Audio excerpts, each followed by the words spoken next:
السلام علیکم۔ صراط مستقیم چینل میں آپ تمام حضرات کو میں خوش آمدید کہتا ہوں۔ دوستو، متحدہ عرب امارات یعنی UAE کے دارالحکومت ابو ظبی سے خبر آئی ہے کہ خطے کے سب سے بڑے مندر کا سنگ بنیاد رکھنے کی تقریب منعقد ہوئی ہے، جس میں منیا اماراتی وزارات اور حکام کے علاوہ ہندوؤں کی مذہبی اور سماجی جماعت BAPS کے مذہبی پیشوا مہانت سوامی مہاراج نے شرکت کی ہے۔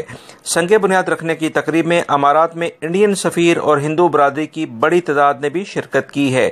ابو ظبی میں بو مریخا علاقے میں ہائی وے کے قریب 55,000 مربع میٹر رقبے پر خطے کا سب سے بڑا مندر تعمیر کرنا شروع کر دیا گیا ہے۔ مندر میں عبادت کے لیے مرکزی ہال کے علاوہ سروس سینٹر، تعلیمی مرکزی library, gift shops, nursery, park اور ریسٹورنٹس بھی قائم کیے جائیں گے۔ امارات میں تقریباً 20 لاکھ سے زائد ہندوؤں کے لیے یہ مندر بنیادی مرکزی حیثیت رکھے گا۔ مندر کے دروازے تمام مذاہب سے تعلق رکھنے والے افراد کے لیے کھلے رہیں گے، جو کبھی بھی مندر کا دورہ کر کے اسے دیکھ سکتے ہیں۔ مندر کی تعمیر میں استعمال ہونے والے بنیادی مواد کا جائزہ لینے کے لیے ماہرین کی ٹیم پہلے سے ہی امارات میں موجود ہے۔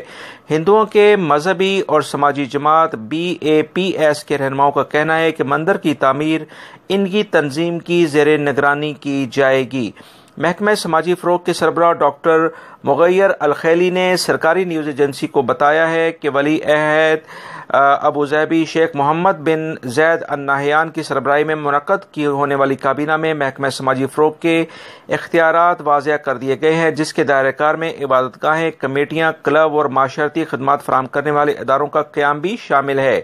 محکمہ سماجی فروغ نے امارات کی اس سلسلے میں اپنی پالیسی کو واضح کر کے کہا ہے کہ ملک میں مقیم ہندو کمیونٹی کے لیے مندر تعمیر کرنے کی اجازت دے دی گئی ہے اور باقاعدہ اس کا افتتاح کر دیا گیا ہے، یعنی تعمیر شروع کر دی گئی ہے، اور عبادت گاہ تعمیر کرنے کا سب سے پہلا لائسنس، جس کا نمبر 001 ہے، یہ بھی ہندو کمیونٹی کو ہی دیا گیا ہے، جو امارات میں انڈیا کے درمیان گہرے تاریخی تعلقات کی عکاسی کرتا ہے۔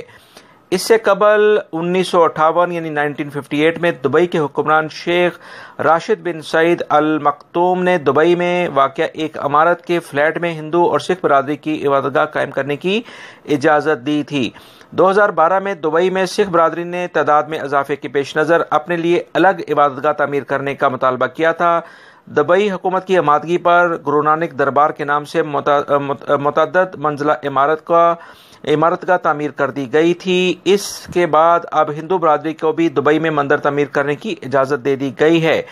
امارات میں کے قوانین میں ملک میں مقیم دیگر مذاہب کے ماننے والوں کو مذہبی آزادی کی ضمانت دیتا ہے۔ قانون کے مطابق کسی بھی مذہب سے تعلق رکھنے والی کمیونٹی عبادت گاہ تعمیر کرنے کی درخواست کر سکتی ہے، جس کا بنیادی فیصلہ دبئی کے حکمران بذات خود کرتے ہیں۔ اجازت ملنے پر عبادت گاہ کے لیے زمین بھی مفت فراہم کی جاتی ہے۔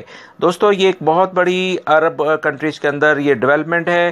اس سے پہلے یہ پہلا مندر نہیں ہے، اس سے پہلے دیگر مذاہب کے افراد بھی اپنی عبادت گاہیں دبئی میں خاص طور پر قائم کر چکے ہیں۔